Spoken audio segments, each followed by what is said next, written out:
IMC dimanapun Anda berada, senang sekali kita berjumpa kembali di YouTube series Cek Fakta Reproduksi Perempuan.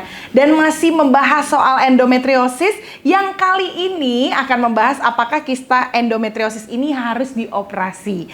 Nah, untuk itu sudah kehadiran juga di sini Dr. Caroline Tirtajasa SPOGK. Beliau merupakan dokter spesialis kebidanan dan kandungan konsultan dengan subspesialis fertility dan juga hormon reproduksi. Dan juga beliau seorang ahli bedah laparoskopi dari Rumah Sakit IMC Pulau Mas. Halo dokter, berjumpa kembali. Apa kabar dok hari ini? Luar biasa ya, kita bisa membahas kembali tentang endometriosis yang 2 episode sebelumnya juga kita sudah membahas ya dok? Iya, betul. Baik, nah kalau kali ini kita mengkhususkan untuk kista endometriosis ini harus dioperasi atau tidak. Nah, mungkin sebagai awal ya dok ya, mungkin ada yang baru bergabung di video ini. Apa sih itu kista endometriosis dok? Iya, jadi kista endometriosis diawali dengan bercak endometriosis yang tumbuh di indung telur. Ya, kalau cek postingan Instagram saya ada tuh, kalau saya laparoskopi ya, indung telur ada bercak hitam di permukaannya. Nah, itu calon kista endometriosis. Baik. Endometriosis akan berinvaginasi, itu maksudnya masuk ke dalam jaringan indung telur, membentuk kista di dalamnya. Ya, kista endometriosis kita juga sebut sebagai kista coklat. Menempati indung telur tersebut, tumbuh di dalam indung telur. Ya, jadi itu sangat merusak cadangan sel telur dan mendesak juga sel-sel telur sehat. Baik. Makanya pasien dengan kista endometriosis sering mengalami penurunan cadangan sel telur. Bukan hanya dari segi jumlahnya ya, tapi kualitasnya juga dipengaruhi. Biasanya pasien-pasien endometriosis kualitas sel telurnya juga tidak sebaik pasien-pasien yang tidak ada endometriosisnya.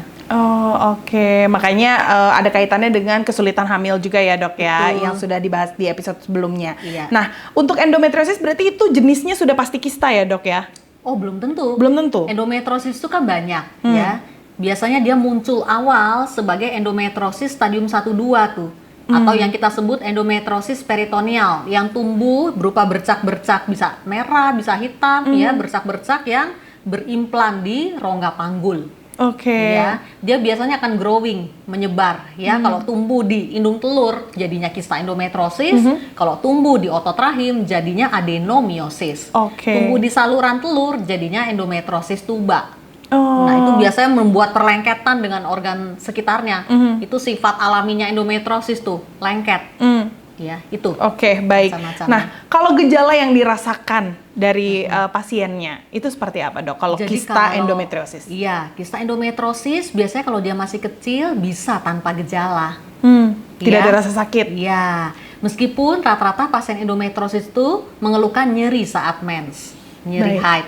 Kalau dia makin parah, nyerinya bukan cuma saat mens saja. Di luar siklus mens pun dia juga akan merasakan sakit. Pelvic pain kronik kita bilangnya, menahun, terus nyeri. Itu kalau dalam stadium yang sudah sangat parah.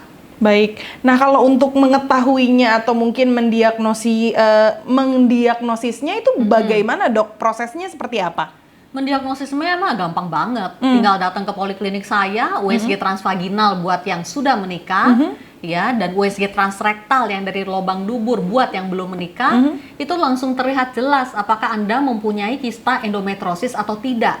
Baik. Pemeriksaannya juga hanya 2 menit. 2 menit dok? Ya, dan tidak nyeri, sudah langsung terlihat apakah ada kista atau tidak. Gampang banget. Iya, tapi jangan USG dari perut ya. Kalau USG dari perut ini udah pasti nggak kelihatan. Ya, karena justru nggak kelihatan ya dok? Terhalang lemak perut dan usus-usus. Kista endometriosis yang ukurannya di bawah 3 cm tidak akan terlihat. Wah. Ya, jadi harus USG ginekologi kalau mau lihat kista, miom, polip, adeno, itu lakukanlah USG transvaginal dari lubang vagina. Tentunya buat yang sudah menikah. Ya, belum menikah lewat lubang dubur dong, jadi aman vagina. Jadi bukan USG dari atas ya, karena terhalang lemak, apalagi saya ya dok, penghalangnya banyak ya dok.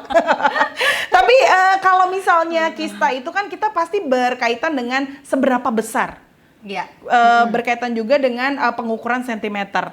Nah, biasanya tuh kista yang sampai sentimeter berapa sih yang dikatakan itu kistanya besar gitu? Jadi patokan besar, beberapa kepustakaan pakai ukuran 3 cm. Jadi lebih dari sama dengan 3 cm itu besar. Ya, ada juga kepustakaan yang memakai ukuran 4 cm, lebih dari sama dengan 4 cm. Ya. Tapi pada prinsipnya makin besar kista, makin habis cadangan sel telur. Makin besar kista, makin turun tuh secara kualitas maupun kuantitas sel telurnya. Jadi pesan saya kalau mau operasi, jangan tunggu kista udah gede, 9 cm, 10 cm.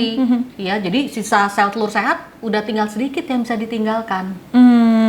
Oke, justru malah nanti berkaitan dengan program hamilnya jadi sulit gitu ya, Dok ya. Betul.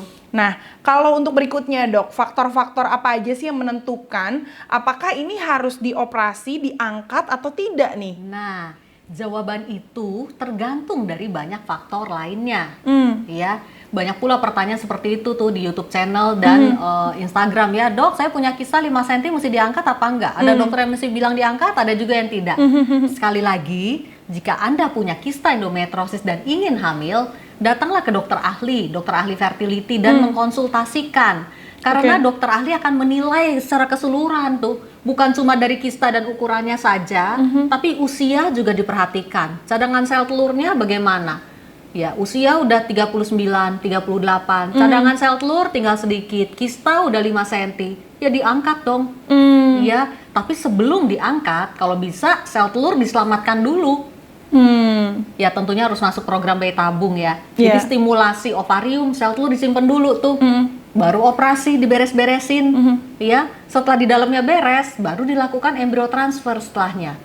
Itu yang terbaik untuk kasus yang modelnya kayak begitu. Tentunya model beda lagi, bisa beda lagi Beda lagi keputusannya. promilnya. Misalnya umur 19, belum menikah, kista udah 9 cm, ya operasi. Atau kalau pasiennya mau, simpan beku sel telur gitu sebelum operasinya dilakukan. Bisa. Jadi untuk masing-masing kista, masing-masing pasien bisa beda keputusan. Ya, dan semua dokter bisa punya pendapat yang berbeda. Nah, jadi kalau mau lebih fokus dan terarah, tujuannya promil, datanglah ke seorang dokter ahli fertility. Syukur-syukur dokternya ahli fertility dan juga ahli bedah laparoskopi. Jadi pengobatannya lebih holistik dan terarah. Jadi nggak usah pindah-pindah dokter kayak ke dokter Karwalin. Nah, kalau misalnya tadi kan dibilang kista endometriosis itu bisa diangkat atau tidak. Kalau tidak diangkat pun masih bisa ya, Dok, sebenarnya? Tergantung tadi dari ukurannya juga ya tentunya. Ukurannya dan yang lainnya. Jadi kista endometriosis yang maksudnya tidak diangkat tuh maksudnya dia simpan beku dulu. Iya. Seperti pasien yang tadi saya cerita umur 39 tahun, kista 5 cm, cadangan sel telur udah tinggal sedikit, ya simpan beku dulu tuh sel telur atau dalam bentuk embrio kalau dia sudah menikah lebih bagus. Ya, setelah itu baru operasi dilakukan. Ya, setelah operasi bersih di dalam, embrio transfer baru masuk. Gitu. Jadi kita bisa tentukan tuh kalau seorang dokter ahli dia bisa menilai dan mengevaluasi, oh operasi sebaiknya timingnya di sini nih, setelah stimulasi dan simpan beku dulu, ya, nggak main hajar bleh operasi itu, ya. Tapi kalau dokter bilang ini sudah mesti operasi, ya harus operasi berarti. Iya, baik seperti itu ya, Dok. Dan sebagai penutup mungkin nih, Dok, ada yang mau disampaikan dari dokter untuk pasien di luar sana dengan kista endometriosis yang masih ragu nih, Dok, operasi nggak ya? Ke dokter nggak ya? Jadi pasien-pasien dengan kista endometriosis, jika Anda bingung ya, mesti operasi atau tidak, datanglah ke seorang dokter ahli fertility. Biasanya dokter harus menilai dulu semuanya, ya, tidak semua kasus itu sama, tergantung banyak faktor.